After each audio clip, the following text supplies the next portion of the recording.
It was really painful.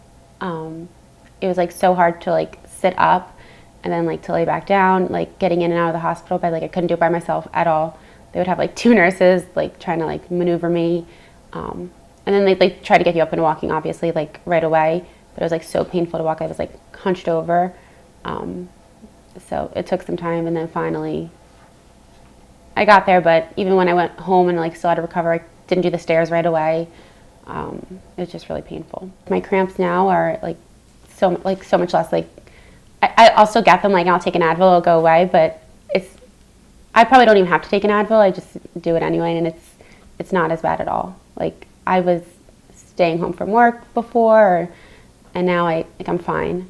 What was surprising for me was that thinking you're only going to have 3 little puncture wounds in your belly, which sounds like not a big deal, but I had it in 10 different places, which I think surprised both of us, like a lot, my doctor section and myself.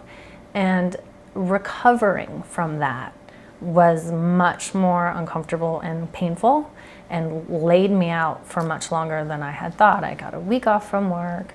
I was expecting to be roller skating with a baby, you know, right in a week. But it was quite misleading in the sense that you just have these little tiny holes, but what goes on inside is quite aggressive, or it can be.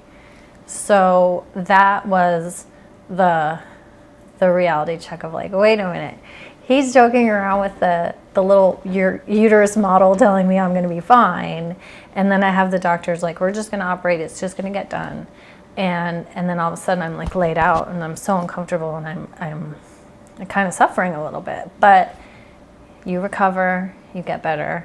And New Year's Eve was coming, and I knew I'd be drinking champagne, and I thought, you know, this is the one time when I actually might be pregnant, because I'd taken so many pregnancy tests, and I always had that disappointment, that feeling of sadness of, well, again, really?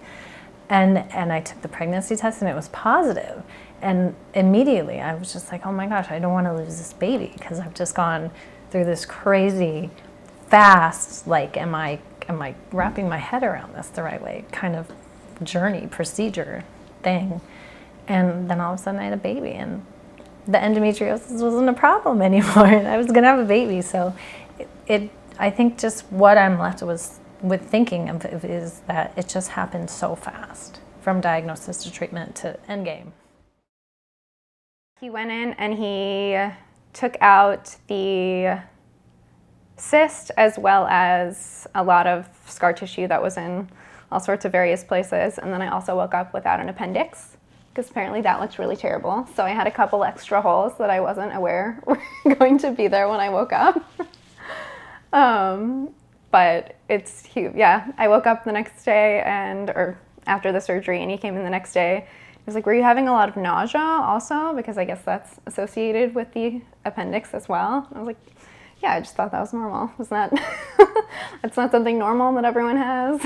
It was only 6 months ago for me, so it's been kind of a recent journey that I'm still figuring out.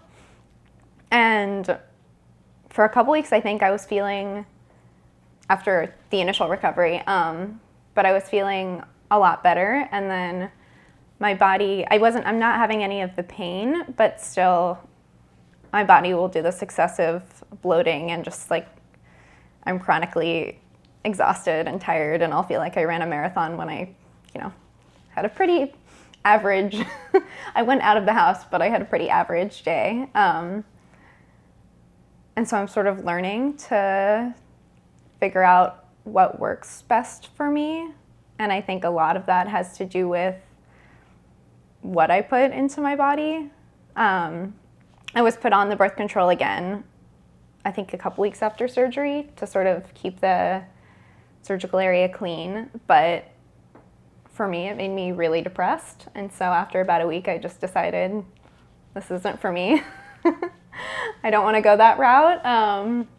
Maybe if I had tried another one, it would have been better. But I just decided that I'd rather try to do things that sort of keep hormones out of, like extra hormones out of my body, as much as possible. I've cut out a lot of different things, gluten, dairy, most animal products. I think I've unintentionally gone mostly plant-based, but it's helped me a lot. And if I do sort of eat something that's just for enjoyment, then I'll often regret it, unfortunately.